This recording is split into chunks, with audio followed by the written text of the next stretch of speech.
In our last video, we showed you what to shoot, how to shoot it, and with what. This week, in part 4, we'll be covering editing, rendering, B-roll, and finally uploading your very first homebrewing video.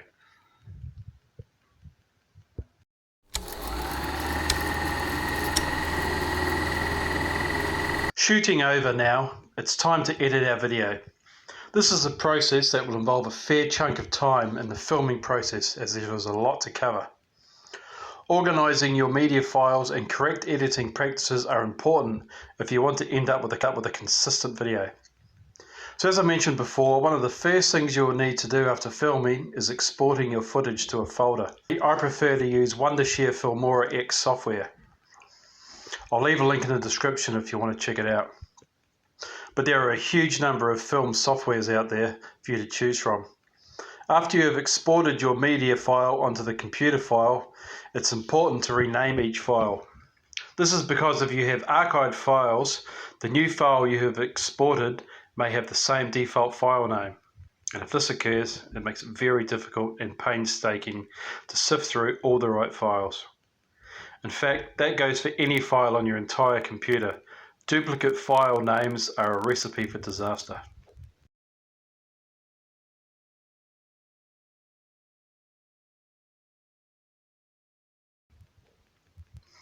When it comes to the actual editing process, the first thing you will need to do is put down the main story of your video onto the timeline, after which you can put down what is known as the B-roll. B-roll is simply footage taken that complements the main video. For example, if you are shooting a brew day, perhaps shoot some footage of picking up the ingredients, or perhaps a slow-mo shot of milling the grain, or doing in the mash. Sometimes I will add to the main story, such as transitions, text or music, and edit as I go. After this, I will do a complete rough edit and then a final edit at maximum quality. One tip is to edit at half quality and don't forget to render your film as you go, as this will eliminate your software crashing during the editing process, which I can tell you is incredibly frustrating.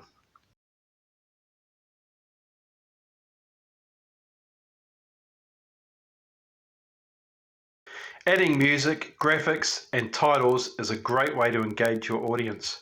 Always use copyright-free music. There are a number of sites that offer paid subscriptions to great quality music, or you could use YouTube Audio Library, which is free. Adding titles to your content helps the audience understand what you're doing and where you're going. For example, I often add titles during brew day to let the audience know what ingredients I'm using or what is happening during the boil or the mash. Editing can be enjoyable for some, but a chore for others.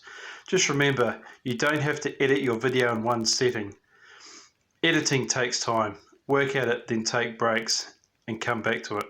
Rushing it will just make your video look bad and hard to watch.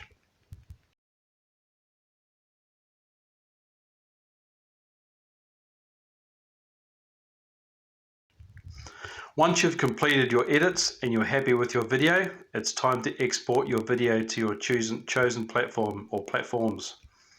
Be mindful of what quality of definition you are uploading at. Sometimes YouTube or other platforms will compress the quality of your video if it is set at a low level of picture quality. And the longer your video remains on the platform, the lower YouTube or other platforms will set the quality picture at. Once uploaded, remember to give it an easily searchable title and tags. People are much more likely to add a video titled "How to Brew a Saison" or "Find out how to make mead," as this is a frequently asked question, and you are actually showing people how to create something. Think of YouTube as a search engine. A clear description in the description box, as well as a catchy thumbnail, is also important for good engagement with your video. And if you want to find out how to put it all together, yes! Stay tuned for part 5.